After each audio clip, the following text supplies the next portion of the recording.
Buenas tardes, Inge. Buenas tardes. Ahora sí, les prometo que no vamos a tener problemas de conexión ni nada por el estilo. Ya estamos. Gracias, más bien el día de ayer me han solucionado el problema. O sea que vamos a tener la clase normal. Aguárdenme un momentito. Voy a recuperar el archivo.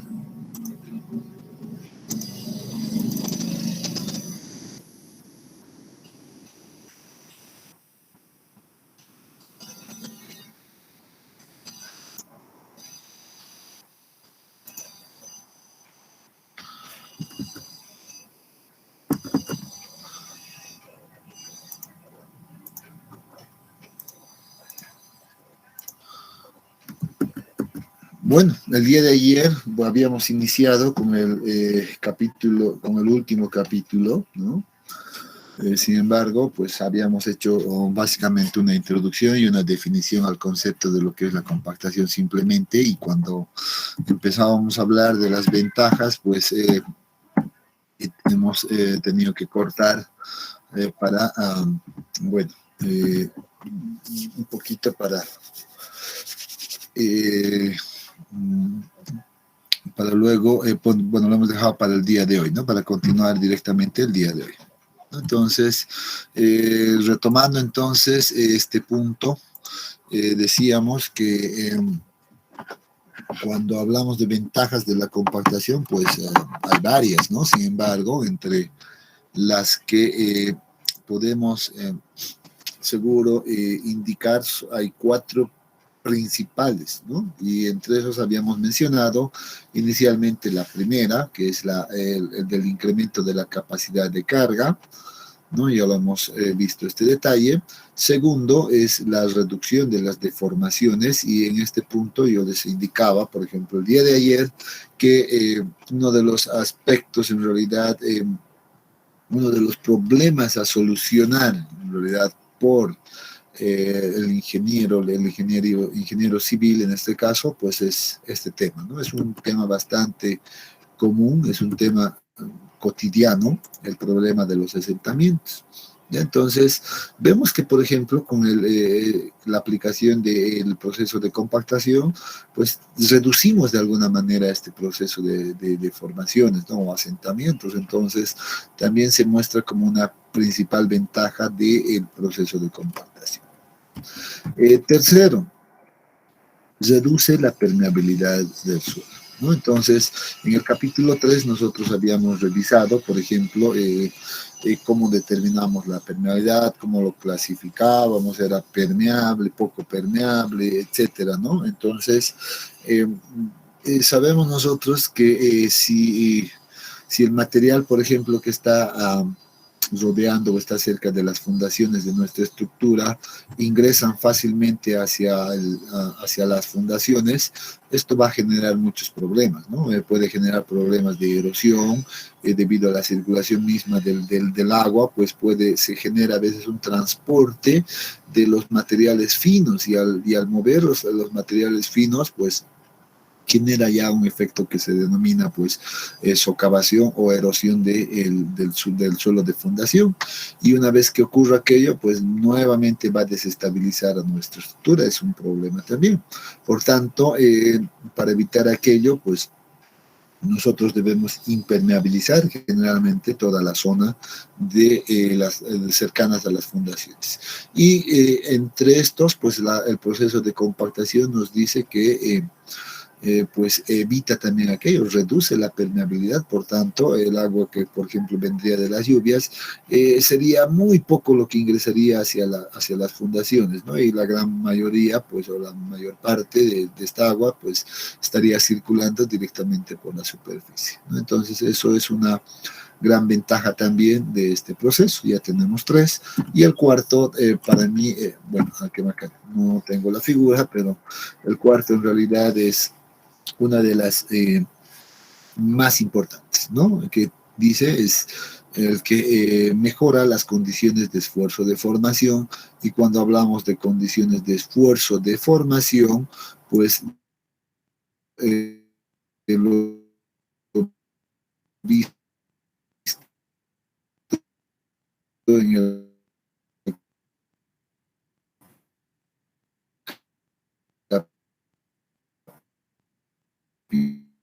capítulo 4, especifica esfuerzo y deformación.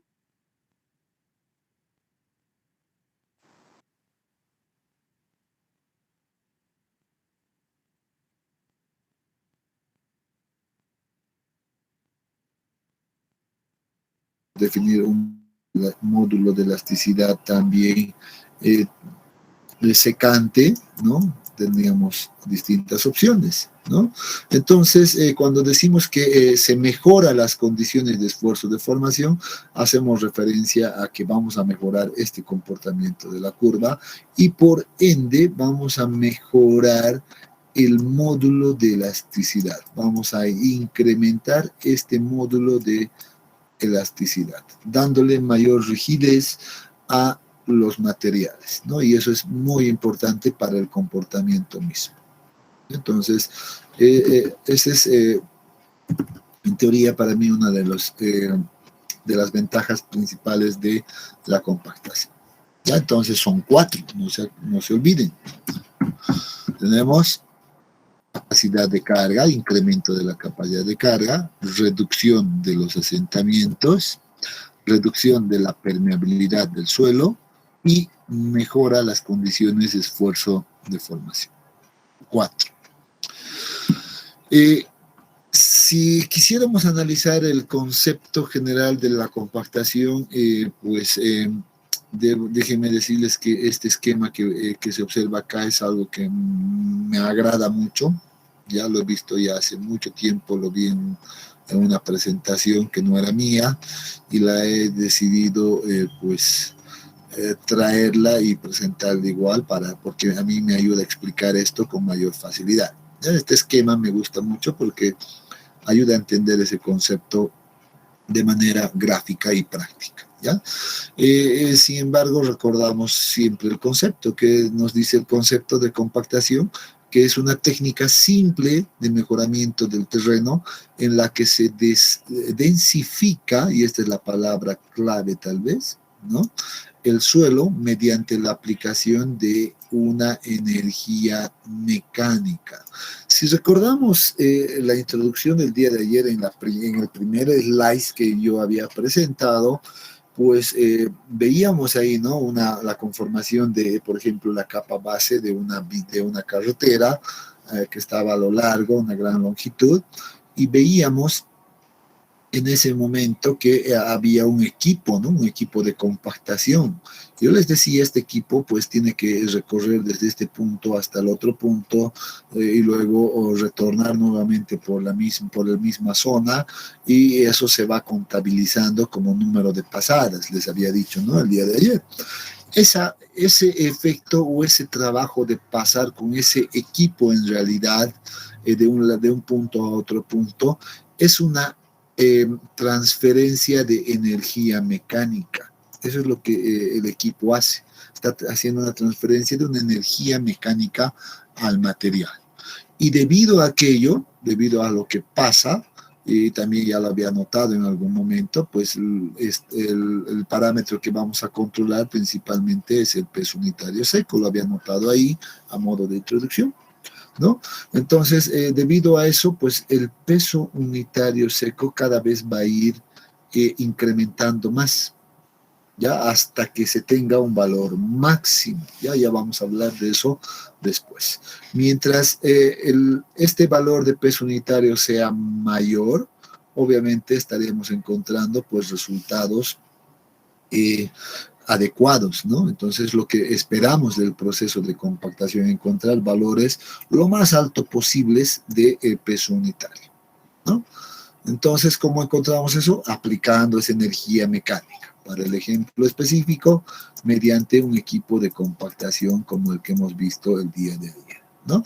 Sin embargo, solo para recordar, no estamos muy lejos, voy a retornar al inicio, por ejemplo, y aquí está, ¿no? Aquí habíamos hecho la descripción. Este es el equipo de compactación que está aplicando la energía mecánica al terreno, ¿no? Está aplicando una energía mecánica en cada pasada que da. Y debido a esta aplicación de energía mecánica, había dicho, aquí pues, el peso unitario seco, ya el peso unitario seco cada vez va a ir incrementando, ¿no? Porque los vacíos del suelo pues se van a ir reduciendo cada vez más. En eso consiste especialmente el proceso de compactación. Aplicar una energía mecánica para conseguir un valor de peso unitario seco bastante adecuado para el proyecto. Ya, entonces simplemente para recordar ese detalle. Ahora sí, retornemos a donde estábamos, acá hablando de ese concepto. Y les decía, les hablaba de este esquema, ¿no? Si yo agarro, por ejemplo, este esquema y voy a tratar de hacer una, tal vez bordear todo este esquema inicial que aparece acá, ¿ya? Que representa en realidad la condición inicial, o sea, antes de aplicar la energía mecánica o antes de compactar el suelo, en otras palabras. ¿Ya? Y dice, bueno, esto representa que mi material va a tener pues varios vacíos o un índice de vacíos bastante elevado, ¿no? Y dice que ahora si yo le aplico la energía mecánica con mi equipo de compactación, por ejemplo, aquí está la energía mecánica, pero dice adicionalmente si a esto, y esto es importante, le añado una cierta cantidad de agua, pues voy a obtener resultados pues fabulosos, ¿no? Aquí está, observemos ahora y vamos a hacer una comparación, por ejemplo, entre este esquema que hemos remarcado con este otro esquema que hemos remarcado, ¿no es cierto? ¿Cuál es la diferencia? Estamos hablando de la misma cantidad de material, probablemente, pero que están ocupando volúmenes diferentes. Aquí tenemos un volumen inicial y aquí tenemos un volumen final después del proceso de compactación. Obviamente notamos que el volumen final en este caso pues es mucho menor que el volumen inicial. Y si alguien revisa en este caso las ecuaciones principales, por ejemplo, de peso unitario, ¿qué es peso unitario? ¿Cómo se define? Como la relación del peso dividido entre el volumen. Si suponemos que es la misma cantidad de material acá, entonces este sería un valor constante, ¿no es cierto? Es un valor constante. ¿Cuál sería la variable? El volumen. En esta situación tengo un mayor volumen y en esta situación tengo un menor volumen. Hagamos un ejercicio práctico. Supongamos que tenemos, no sé, a ver, solo para tener una idea, 500 kilonewtons, ¿ya? De más. Y vamos a suponer que esto representa un volumen, por ejemplo, de, no sé, ¿cuánto le pongamos? 10, 20,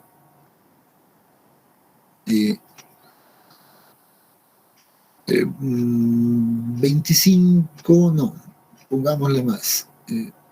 Sí, 25 metros cúbicos, ¿ya? Que represente a un volumen de 25 metros cúbicos. ¿Cuánto nos daría para esta condición? Vamos a decir que es el volumen inicial, solo para tener una idea.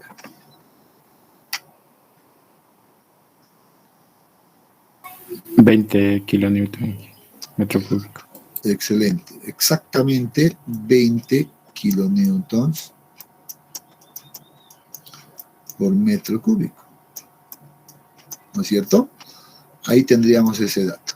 Pero ahora mantengamos la misma cantidad de material y en vez de este volumen, pues reemplacemos el volumen final, que digamos va a ser, obviamente es mucho más pequeño, ¿no?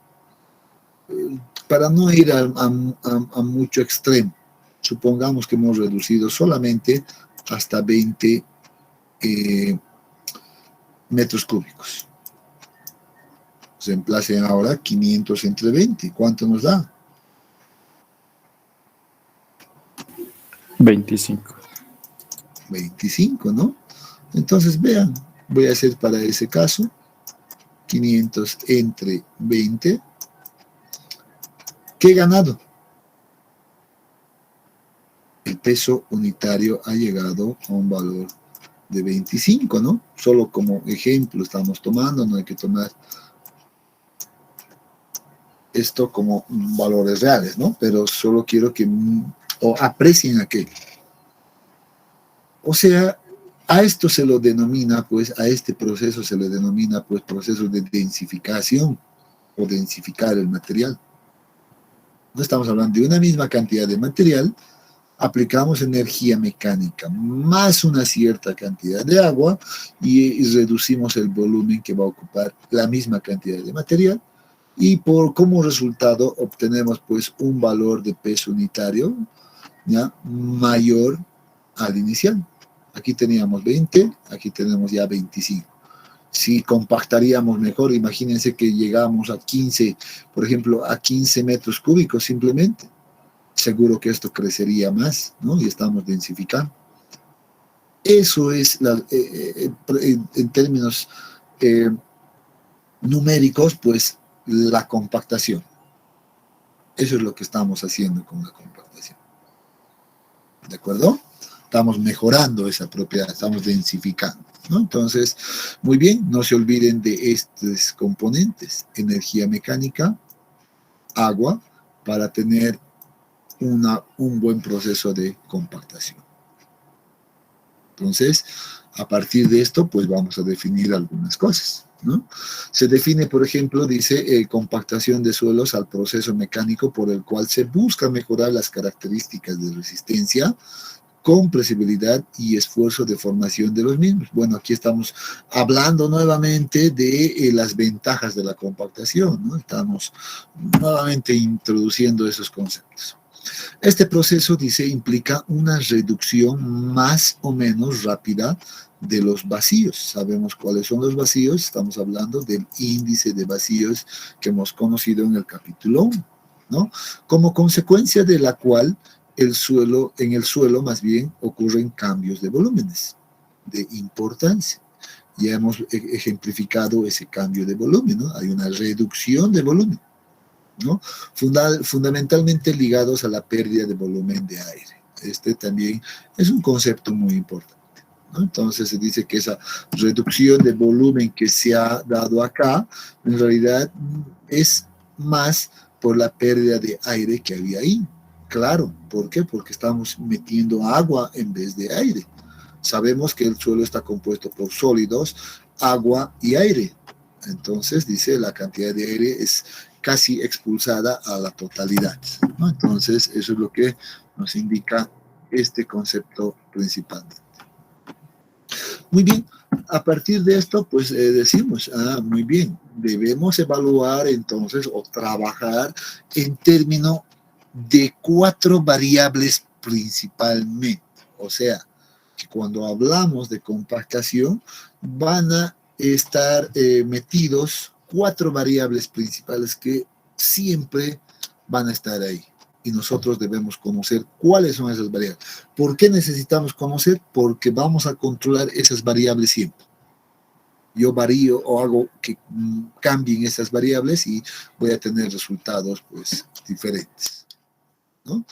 La primera variable es la densidad seca del material, o si quieren, peso unitario seco. Esta es la primera variable. De hecho, es la variable que vamos a medir. ¿No es cierto? Eso hemos dicho. Vamos a controlar la densidad. Entonces, variable importantísima.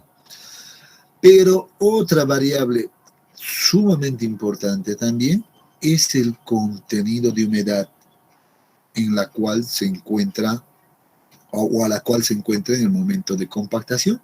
Retrocedo, solo para quedar claro. No se olviden que en el concepto hemos dicho, aplicamos energía, pero aplicamos también agua.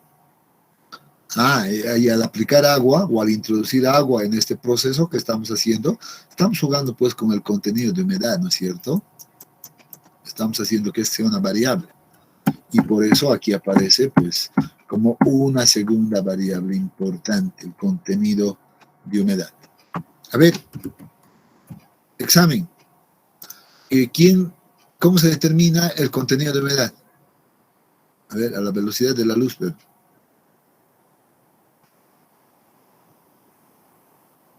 ¿Cómo se determina el contenido de humedad? Ecuación del contenido de humedad.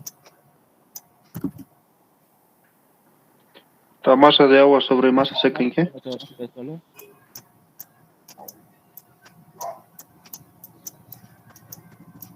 Masa seca.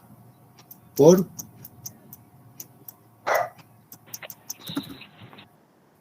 ¿Quién ha sido el tigre?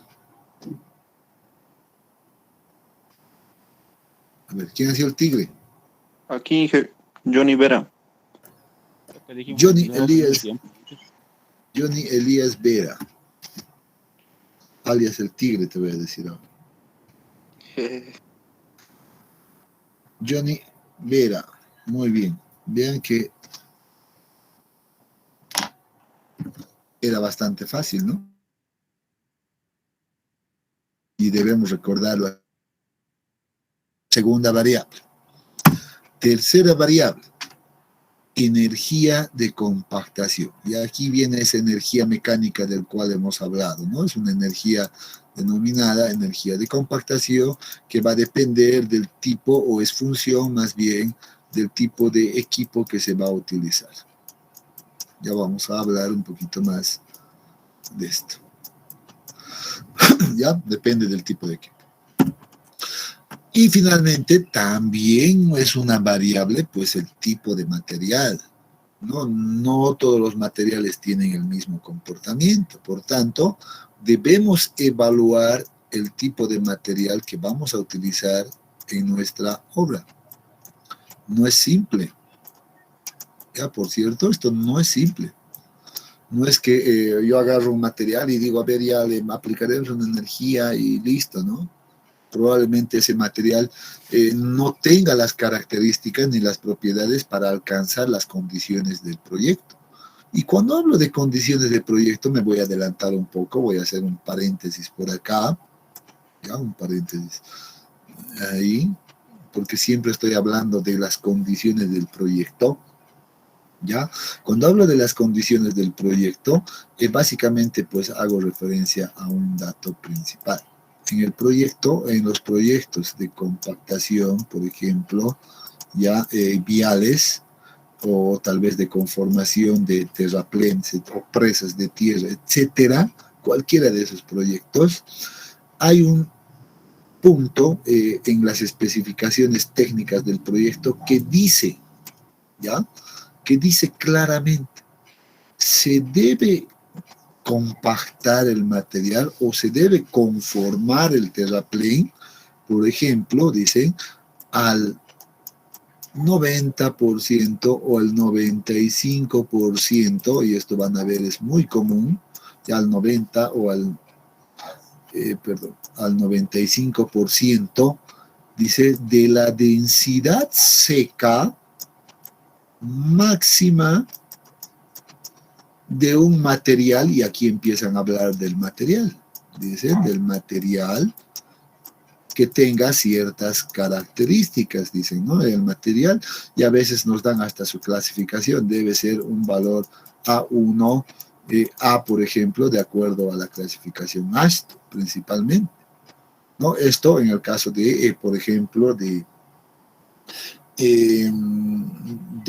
conformación de capas bases o terraplenes para vías. Pero si estuviéramos hablando de presas, seguro que esto cambiaría.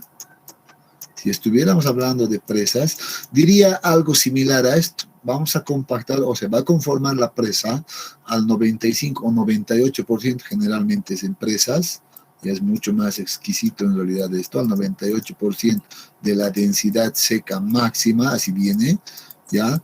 Del material, nuevamente, dice, del material, y además ese material tiene que tener ciertas características, y ahí nos dan todos sus detalles del material, ¿no? Pero que principalmente tal vez va a ir esto en el grupo del A7 o A6 o A7, dice, ¿no? Entonces, vean cómo cambia la cosa, ¿no? Probablemente estamos de un extremo a otro extremo, pero también hay que ver la función para qué es, ¿no? En los proyectos viales, ¿qué es lo que necesitamos? Resistencia, ¿no? En los proyectos de presa, ¿qué es lo que buscamos? Retener el agua. ¿Eso qué significa?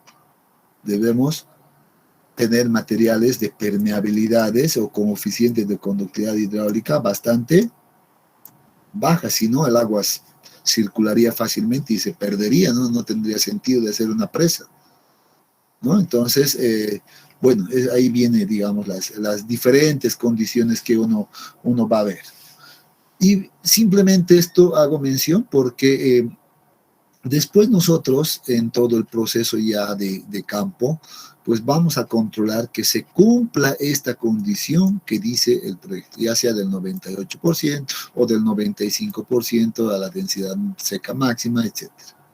Vamos a controlar de que esto se cumple. Si no se cumple, bueno, se dice que el procedimiento de compactación está mal hecha y no se aprueba la planilla de avance, ¿no? Toda una semana de trabajo al tacho, tienen que rehacer de nuevo, por ejemplo. Entonces, ahí viene un nivel de control bastante interesante. ¿Ya? Entonces, hay que tener en cuenta entonces todas las 4 variables, porque también va a depender del tipo de material, ¿no? A lo que decía. Bueno, continuando. El grado de compactación de un suelo se mide en términos de su peso específico seco. De hecho, ya lo estoy indicando desde hace varios minutos atrás, ¿no? El peso unitario seco es el que yo voy a controlar, ¿no? Bien, bueno, esta es una gráfica que hemos extraído del texto que me agrada también bastante porque nos está mostrando en realidad una curva muy interesante que la vamos a denominar después como curva de compactación, ¿ya? Curva de compactación.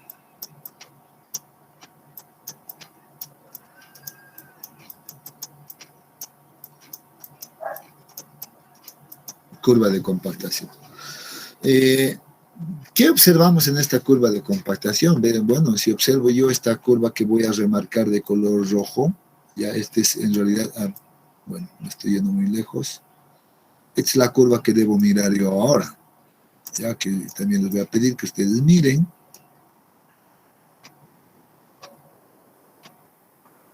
¿Ya?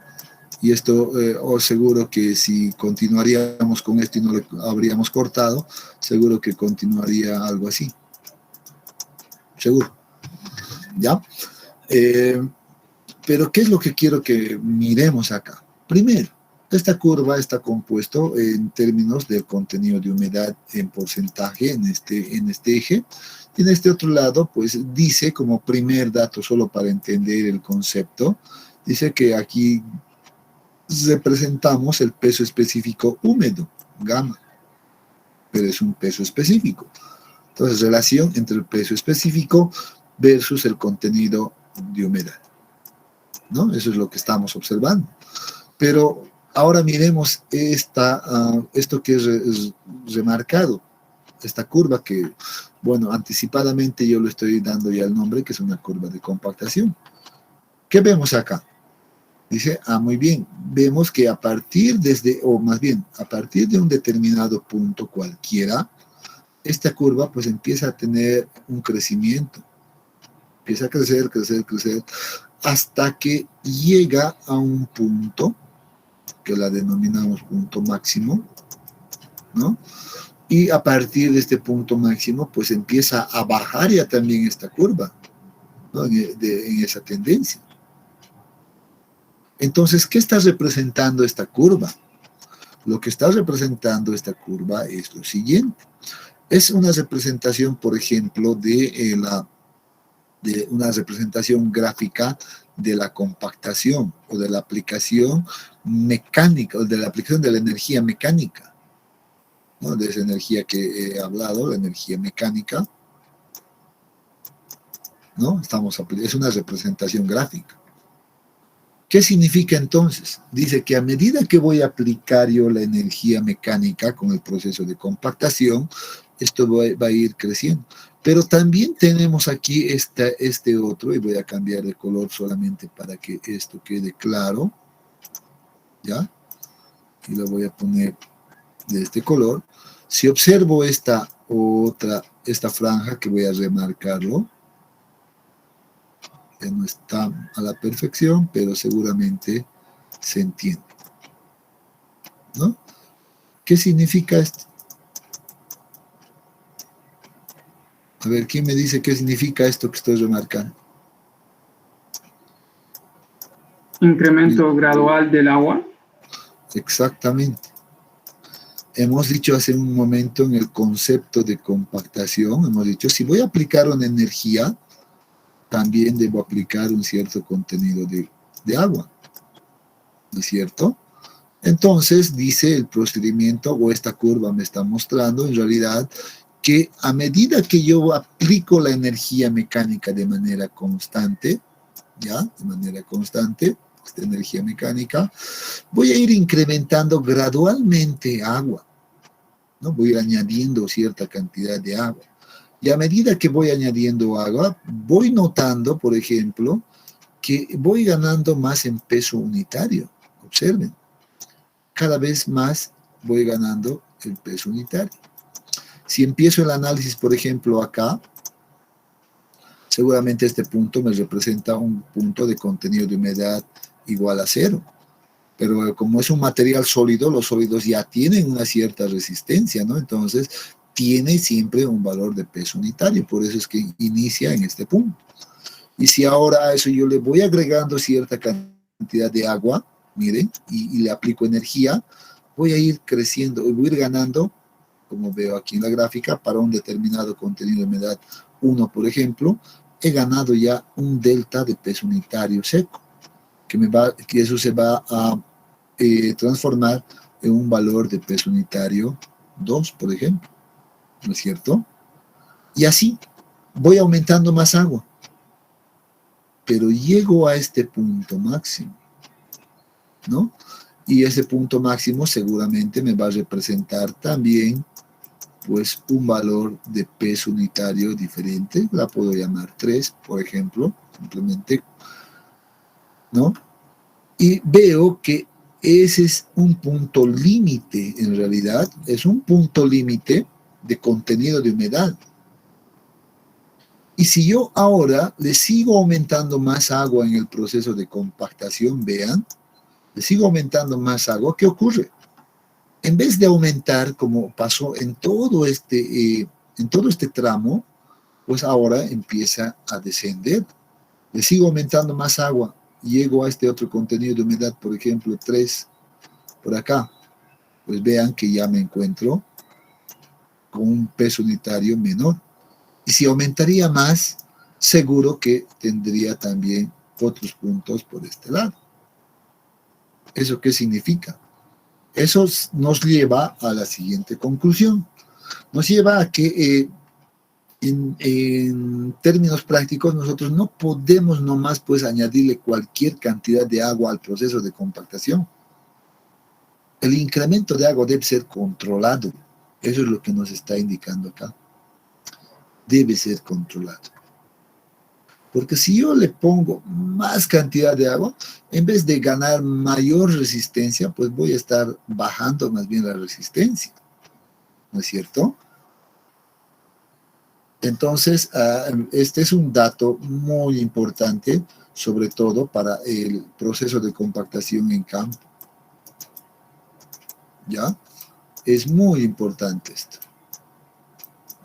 Es muy importante.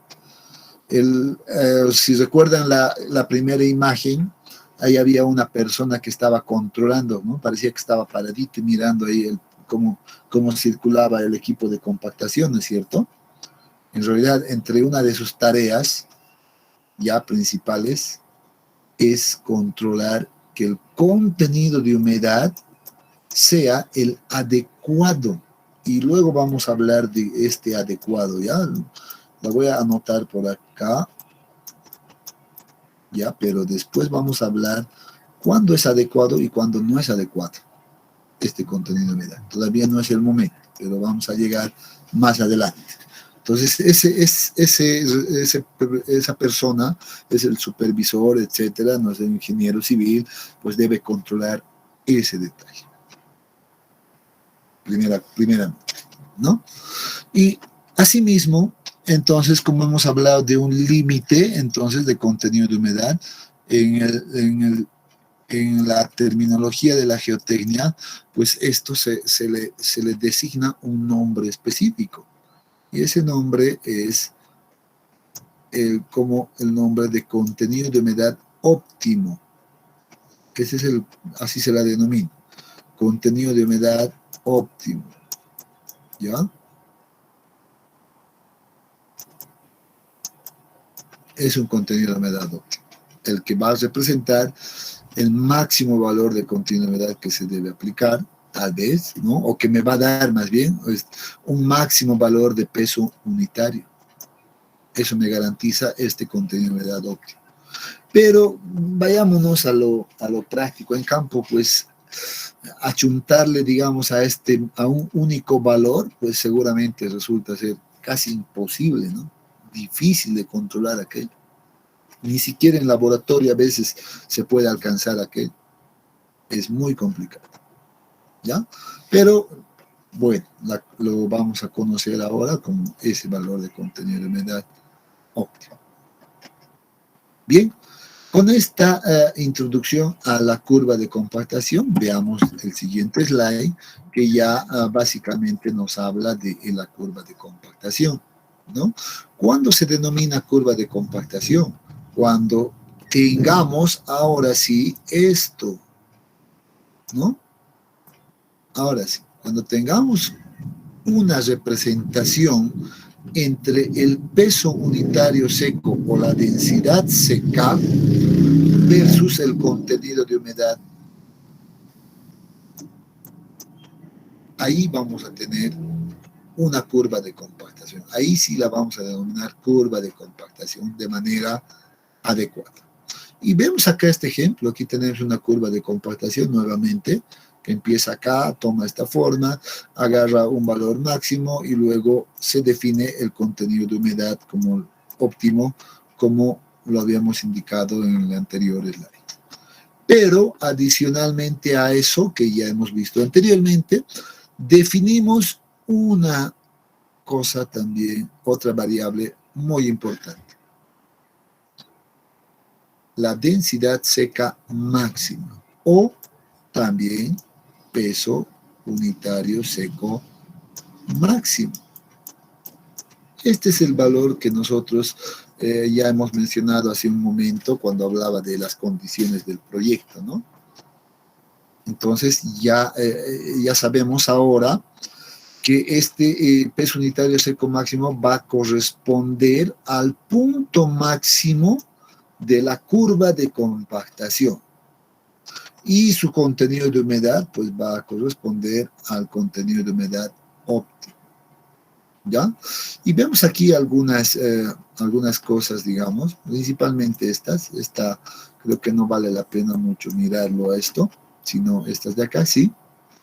En este punto dice, lo que la gráfica nos trata de decir es que en este punto pues se tiene la densidad seca máxima que le corresponde a una humedad óptima. Esto, en este punto máximo de la curva, que también va a representar una resistencia y rigidez alta. Aquí estaríamos en lo óptimo del material, en su punto máximo. Esos serían los valores máximos que podríamos alcanzar con un material X, cualquier material. También en este punto estaríamos hablando de que vamos a tener una permeabilidad lo más baja posible para ese material indicado, ¿no? Entonces, si recordamos nuevamente, si vemos estas cosas de acá, pues estamos hablando nuevamente de las ventajas de la compactación, ¿no? Al llegar a este punto, pues estamos consiguiendo todas esas ventajas que hemos mencionado. ¿Ya? Entonces, esa es la definición de la curva de compactación.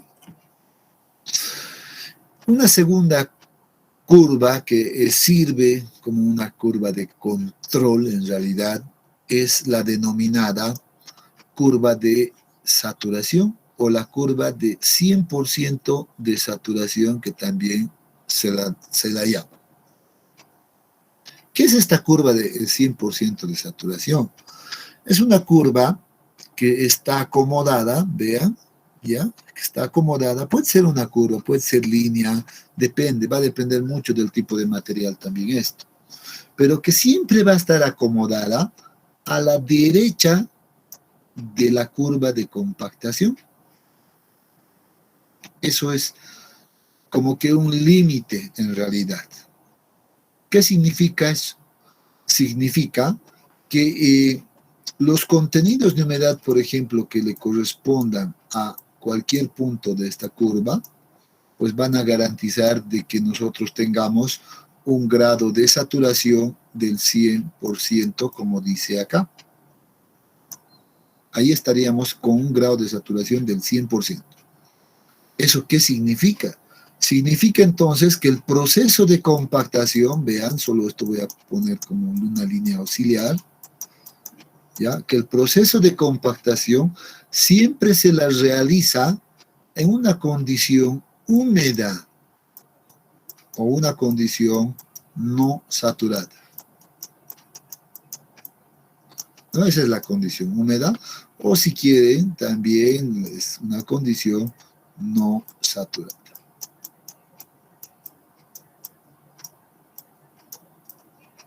¿No es cierto? Eso debemos entender ahora. Y ahora seguro que alguien atento del grupo dice, pues se debe estar preguntando por ahí, pero en todo el proceso de compactación nosotros añadimos agua, ¿no? Estamos añadiendo agua en todo el proceso, entonces no estaríamos saturando la muestra. La verdad es que no, nunca vamos a llegar ya a un grado de saturación del 100% en el proceso de compactación. ¿Por qué? Porque estamos aplicando una cierta energía que va a evitar, que todos los vacíos pues queden completamente llenos de agua. Siempre vamos a encontrarnos en una zona no saturada. Siempre. Y para garantizar eso, entonces, es que se ha creado esta curva de 100% de saturación. Es como un nivel de control que debemos tener. Es un control, básicamente.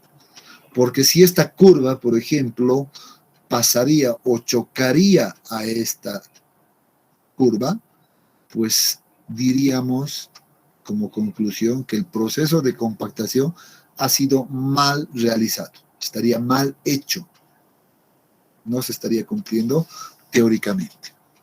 ¿Ya? Bien, ¿y cómo determinamos esta curva de control entonces? Esta curva de control la determinamos pues a partir de esta ecuación de acá. Es una ecuación bastante simple, ¿vean?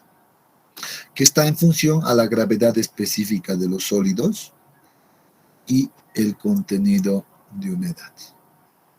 Y obviamente este contenido de humedad seguro que va a corresponder pues a humedades diferentes que van a garantizar esto. Son las únicas dos variables. Por tanto, en la práctica, ¿qué es lo que se hace? Bueno, en la práctica se agarra un pequeño cuadro de este tipo y dice, muy bien, yo voy a definir ciertos contenidos de humedad en porcentaje, ¿ya? Si defino ciertos contenidos de humedad, por ejemplo, puedo definir 5, puedo definir 10, 15, 20, 25, etcétera, ¿no? O puedo ir para atrás, 2, 3, o rangos más pequeños, dependiendo. Pero yo me doy valores diferentes. Y luego de darme estos valores así diferentes, pues necesitaría conocer la gravedad específica de los sólidos de este material. Por ejemplo, si yo tengo la gravedad específica de los sólidos, que es igual a 2.65, correspondiente a una arena más o menos, entonces podría reemplazar estos valores de contenido de humedad en esta ecuación con este valor que va a ser constante y determinamos la densidad seca a este otro lado, ¿no es cierto? Seguramente en unidades, en este caso kilogramos centímetro cúbico. Podrían hacer ustedes como ejercicio ahora esto, determinar estos valores, ¿no? Y vemos cómo nos da, por ejemplo. A ver, ¿alguien puede hacerlo?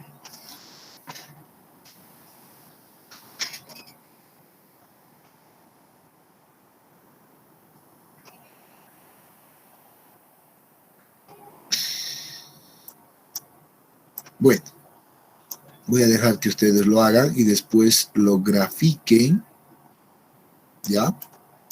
Y luego lo grafiquen en unas coordenadas de densidad seca versus el contenido de humedad y me cuentan cómo les sale.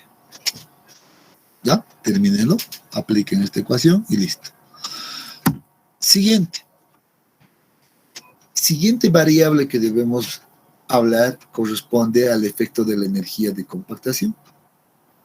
La energía de compactación. O sea, ¿qué efecto tiene el hacer variar esa energía mecánica, ¿no? Esa energía mecánica que habíamos visto que transmitía ese equipo, por ejemplo, del primer slide. Seguro que transmitía una cierta energía mecánica, o sea, en otras palabras, seguro que tenía un peso determinado. Pero ¿qué pasa si utilizo, dice, otro equipo que sea mucho más pesado todavía? ¿Qué significaría eso? Significaría que estamos variando la energía del material. Supongamos, por ejemplo, que estamos trabajando con una arena limosa, aunque no es esto, bueno, voy a decir que estamos trabajando con un suelo arenoso nada más, una arena, ¿ya? El mismo material. Yo le aplico una energía mecánica denominada 1 acá, o sea, con un cierto equipo de compactación. Voy a agregar agua, como he dicho, el procedimiento, etcétera, y voy a obtener esta curva de compactación 1. Ahora voy a venir en el mismo tramo, ¿no? En el mismo tramo AB, por ejemplo, voy a traer otro equipo que sea mucho más grande, ¿no? Perdón. Mucho más grande. Ya el otro equipo era, por ejemplo, un equipo de este tamaño. Ya este me transmitía una energía de compactación 1 y este va a transmitir una energía de compactación 2. O sea, es mucho más pesado. Si yo utilizo este segundo equipo en el mismo material, pues voy a tener otra curva de compactación de este tipo. Este va a corresponder a la energía mecánica 2. De tal manera que la energía 2 es lógico ver esto, la energía mecánica 2 es mucho mayor que la energía mecánica 1. Eso dice que nos va a proporcionar, si ahora yo miro el concepto de los puntos máximos, por ejemplo, de las curvas, que definía aquí, el peso unitario seco máximo o densidad, ¿no? Y al final es análogo a aquello, máximo. Pero aquí voy a tener, con esta otra energía, otro valor de densidad seca máxima 2. Este es el 1, este es el 2. Donde notamos claramente que este valor es mayor a este. O sea, conclusión, el incremento de la energía de compactación tiene como resultado mayor densidad seca máxima, pero, dice, un menor contenido de humedad óptima. Y eso podemos notarlo fácilmente. Veamos acá y veamos acá. Hay una diferencia. O sea que con menos cantidad de agua, cuando aplico mayor energía, pues ya voy a alcanzar valores mayores de esta densidad. Ese es el efecto que genera la variación de la energía mecánica. ¿No ve? Entonces, hay que entender ese detalle. Otra cosa que debo observar es esto. Miren, nuevamente esta línea de 100% de saturación, independientemente de la energía, pues nunca va a chocar estas curvas con esta curva de 100% de saturación. Por tanto, es un control, nunca choca. ¿No? Entonces hay que tener en cuenta. Entonces, efecto de la energía de compactación, incremento de la densidad seca máxima y una reducción del contenido de humedad óptimo. Ese es el efecto, así directo. Aquí tenemos, por ejemplo, también una gráfica muy parecida a aquella, solo que esto ya es un resultado en realidad con datos de laboratorio, donde tenemos la relación peso unitario seco versus el contenido de humedad, ¿no? Aquí tenemos acá dos energías diferentes, una energía que en la práctica se la conoce con este nombre, compactación estándar, que corresponde a una energía estándar, y aquí tenemos una compactación denominada modificada, que corresponde a una energía modificada. ¿De acuerdo? Entonces, nuevamente, vemos acá las curvas, las diferentes curvas, y la curva de 100% de saturación para una gravedad específica de 2.7, dice, ¿verdad? Y tenemos ahí ese control. Veamos que también aquí no debe chocar esta curva a la curva de compactación, ¿no? Los mismos conceptos que hemos revisado. ¿Alguna consulta, comentario hasta este punto?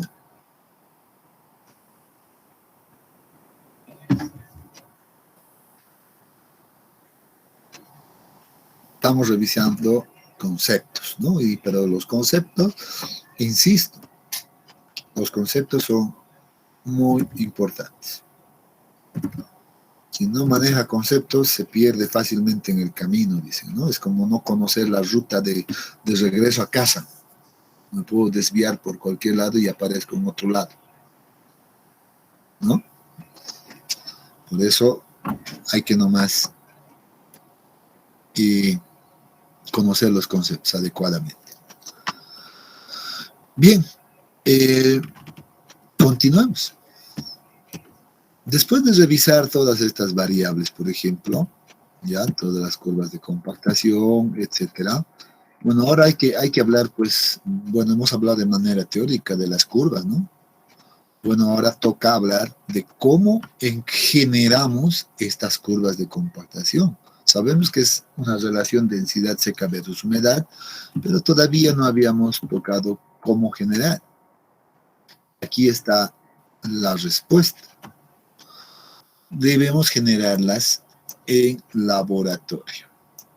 Necesariamente vamos a pasar por laboratorio y vamos a encontrar la curva de compactación que le corresponde a mi material que voy a utilizar en obra. ¿Ya? Y aquí en laboratorio pues debemos hablar de dos ensayos principalmente denominados compactación Proctor estándar y compactación Proctor modificado. Lo estándar y modificado, ya hemos visto en el anterior slide, está relacionado con la energía que se va a aplicar en cada uno de esos casos, ¿ya? Y les cuento un poquito, tal vez, de la historia de esto, ¿ya?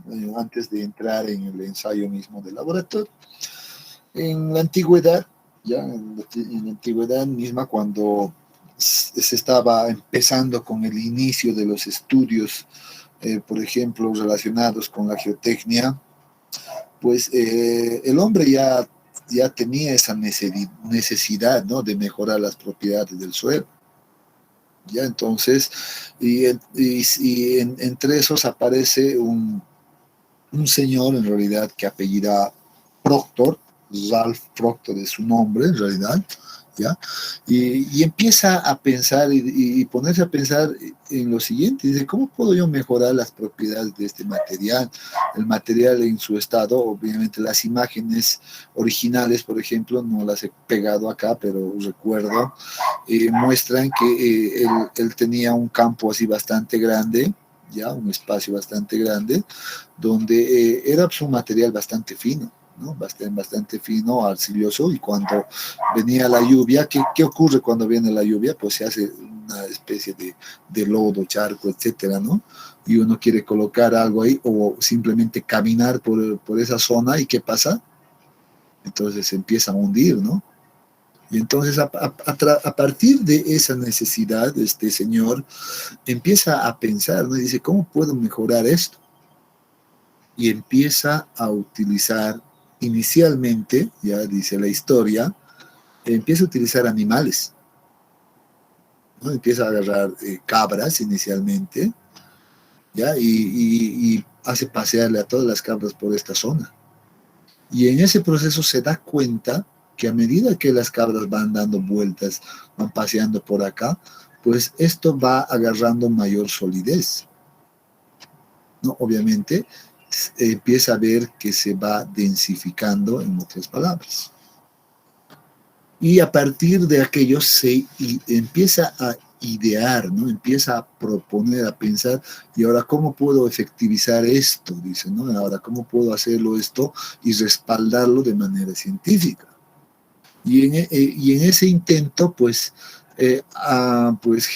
empieza a darse cuenta que hay una energía mecánica, que con el agua empieza a proponer en realidad las teorías que hemos hablado hace un momento, y define inicialmente esta condición. Una energía estándar que la denomina, bueno, una energía Proctor estándar, ¿no?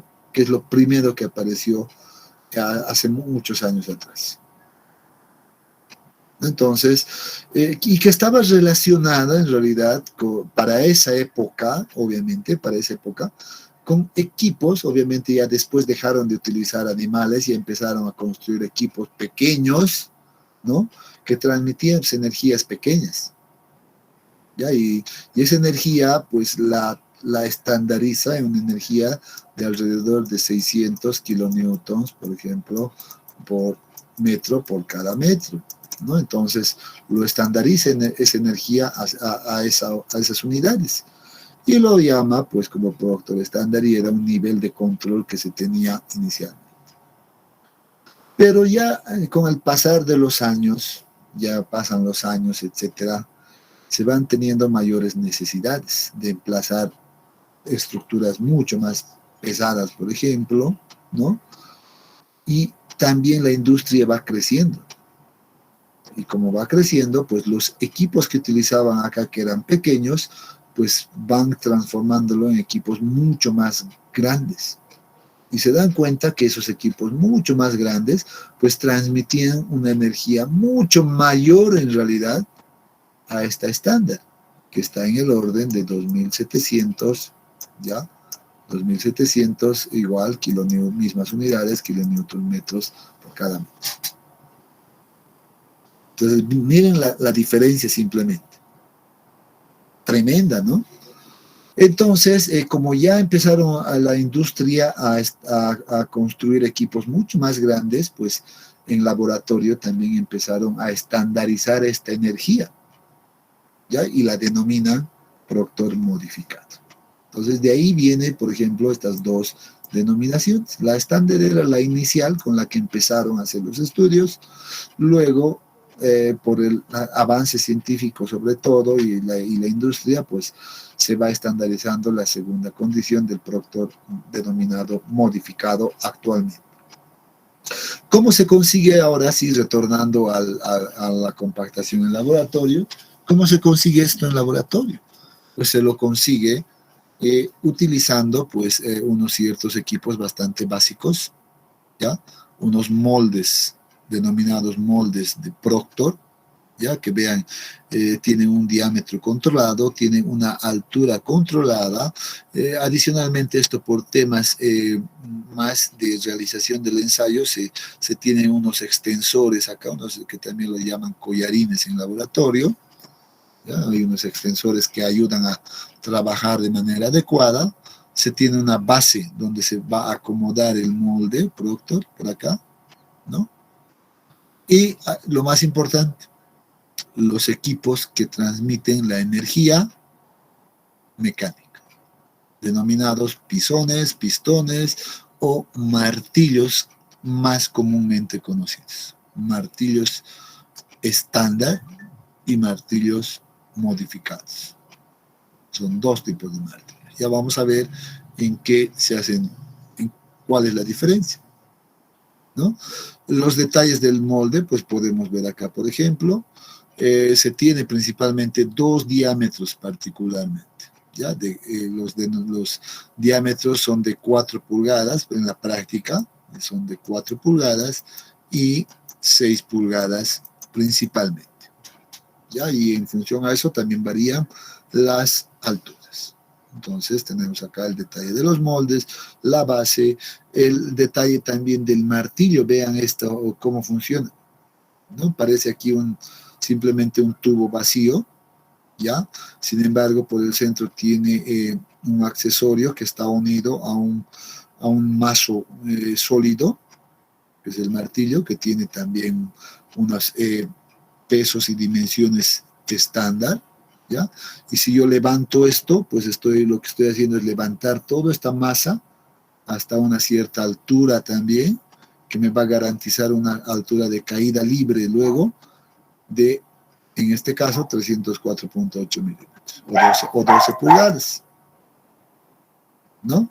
Entonces, una vez que yo levanto, vean acá la fotografía, levanto hacia arriba, suelto y el martillo va a caer en caída libre y va a generar un impacto en el suelo, dentro del molde, ¿no?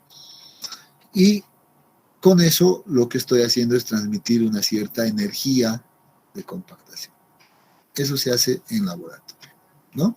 Ahora vamos a ver, por ejemplo, en este cuadro, una diferencia entre, por ejemplo, el ensayo estándar y el ensayo modificado. Aquí está lo que les decía, ¿no? La energía aplicada por el método estándar es de 600 kilonewton por cada metro cúbico, aproximadamente, y la energía aplicada en el método modificado es de 2.700 kilonewton por cada metro cúbico. Vean la diferencia. Pero para generar esta diferencia de energías en laboratorio, ¿qué se debe hacer? ¿O qué se hace? ¿Ya? ¿Qué es lo que se hace? Lo que se hace es variar ciertas variables del equipo de compactación. Por ejemplo, dice, primeramente, vean que aquí vamos a tener un análisis entre, por ejemplo, el Proctor estándar y el Proctor modificado, que actualmente están bastante reguladas por la norma ASTM, ahí está el código, y del modificado lo propio, aquí tenemos códigos diferentes, ¿no? Pero debemos saber que en laboratorio pues se siguen 3 métodos principalmente, denominados método A, método B y método C, en ambos casos. Aquí también se repite A, B, C, que principalmente dependen de la granulometría del material, y aquí está el detalle. Ahora mismo no vamos a hablar mucho de ese detalle, no nos interesa mucho, pero sí en laboratorio nos interesa conocer este detalle, ¿no? Cuando estamos en laboratorio, ¿no? Entonces, lo que ahora debemos quedarnos o con lo que nos tenemos que quedar en la cabeza ahora es que la definición del método que vamos a seguir está en función a la granulometría del material que vamos a compactar. Así de simple, ¿ya? Otra de las diferencias principales, ya para generar esta diferencia en laboratorio, es el peso del martillo.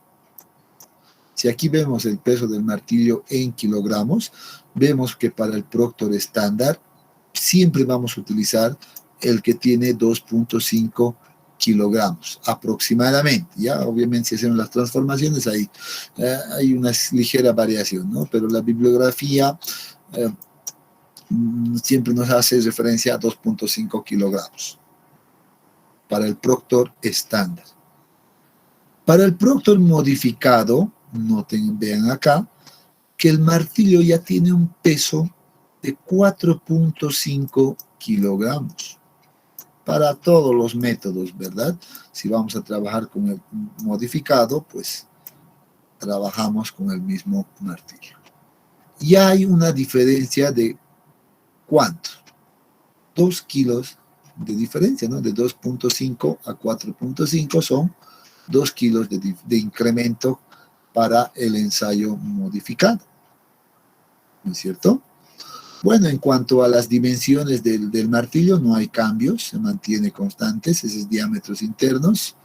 La altura de caída libre es otro de las variables que aquí cambian para generar esta diferencia de energías.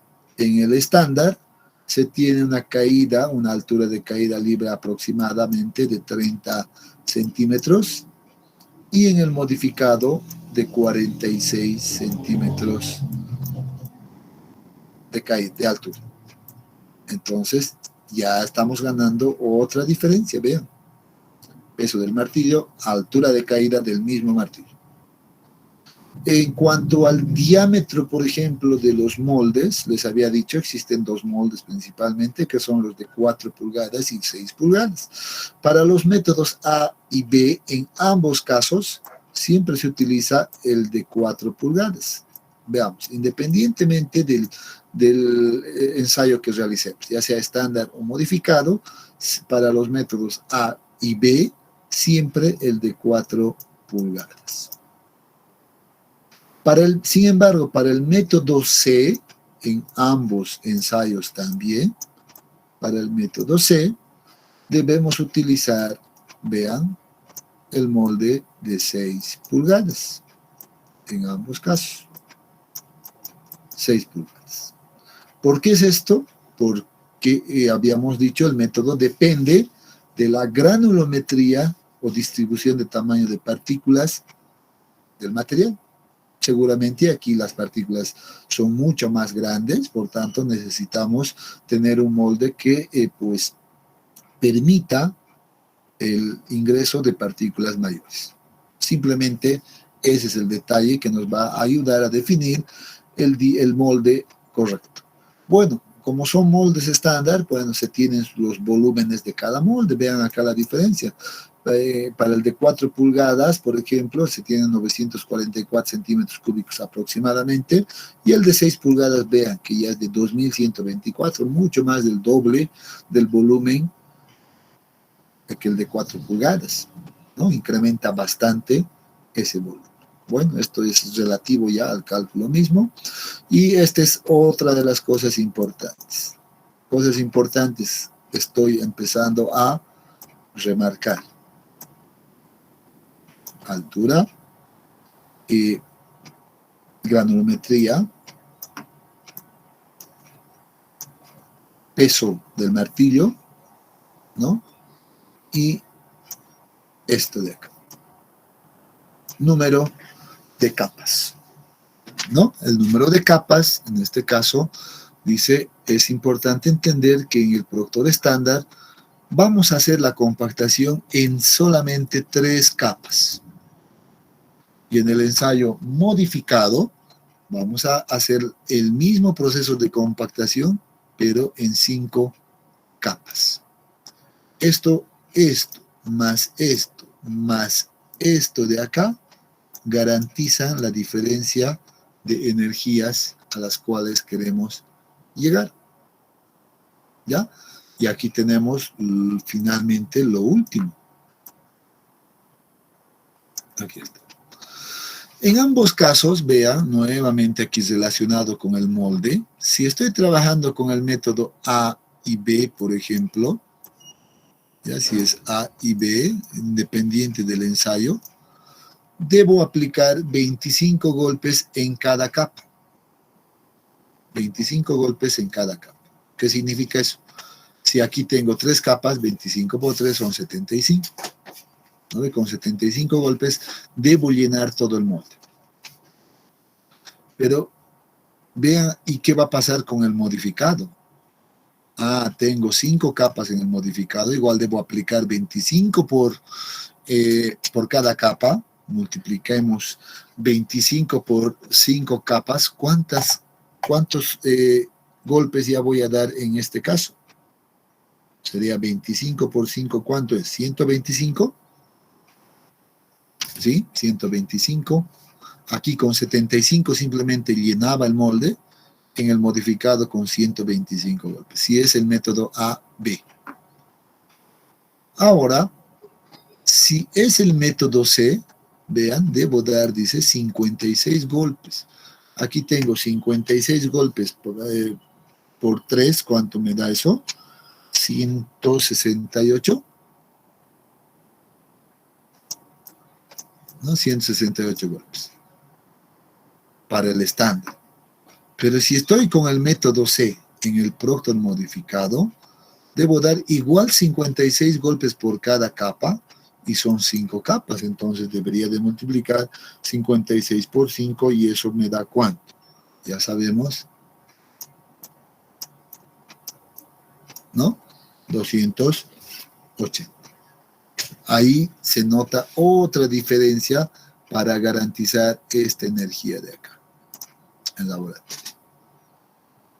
Ahí está, este cuadro es bastante interesante que nos muestra todas esas variaciones de tal manera que se garantiza en laboratorio estas energías estándar y modificadas, ¿no? Bien, vamos a quedar acá por el día de hoy. Mañana vamos a continuar a partir de este punto. Ya, si tuvieran alguna consulta, adelante. Si no, bueno, quedamos acá y que tengan muy buenas noches.